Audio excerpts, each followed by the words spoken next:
Hello friends, स्वागत है आप सभी का मेरे यूट्यूब चैनल पर। और आज की कहानी है शेर और हाथी की दोस्ती की। सो फ्रेंड्स, कहानी पूरा सुने। एक जंगल में एक शेर रहता था। शेर को बहुत भूख लगी थी। शेर ने हिरन को देखा और उसे मारकर खाया। उस समय शेर के गले में एक हिरन की हड्डी फंस गई। शेर उस हड्डी को नहीं निकाल पा रहा था। उसे बहुत दर्द होने लगा।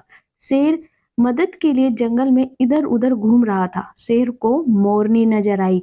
शेर ने मोरनी से कहा, मेरे गले में हड्डी फंस गई है, तुम उसे निकाल दो। मोरनी ने कहा, ऐसा बिल्कुल भी नहीं हो सकता। तुम इस बहाने मुझे खाना चाहते हो। तुम यहाँ से चले जाओ। शेर मायूस होकर वहां से चला गया। इतने में उसे एक भालू नजर आया। शेर भालू के पास गया और बोला, मेरे गले में हड्डी फंस गई है, मेहरबानी कर कर उसे निकाल दो। भालू कहने लगा कि मैं बहुत थक गया हूँ, मुझे नींद भी आ रही है, तुम यहाँ से जाओ, मैं तुम्हारी कोई मदद नहीं कर सकता। अपना मुंह लटकाते हुए शेर वहां से आगे बढ़ा। इतने में उसने देखा एक हाथी। हाथी आम के पेड़ के नीचे खड़ा था। उसे बहुत भूख लगी थी। वह एक आम खाना चाहता था। आम बहुत ऊंचे थे, उसका सूंड वहां तक नहीं पहुंच पा रहा था। इतने में शेर बोला, मैं तुम्हारी मदद कर सकता हूँ, लेकिन पहले तुम्हें मेरी मदद करनी होगी।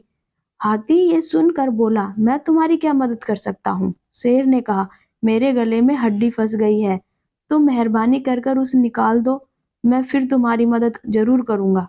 हाथी इसके लिए राजी हो गया और उसने अपने सूंड की सहायता से शेर के गले की हड्डी को निकाल दिया। शेर का दर्द कम हो गया और वह बहुत खुश हुआ और आम के पेड़ पर चढ़ा और हाथी को आम तोड़कर देने लगा। हाथी आम को खाया, जिससे उसकी भूख मिट गई और वो भी बहुत खुश हुआ। और उसी दिन के बाद दोनों अच्छे दोस्त बन गए। देखो बच्चों, इस कहानी से हमें ये पता चलता है कि कोई भी मुसीबत बोलकर नहीं आती। इसीलिए हमें सबसे मिलजुल कर रहना चाहिए और दुश्मन को भी दोस्त बनाकर रखना चाहिए। वीडियो अच्छी लगी हो तो प्लीज़ लाइक शेयर सब्सक्राइब करना ना भूलें। धन्यवाद।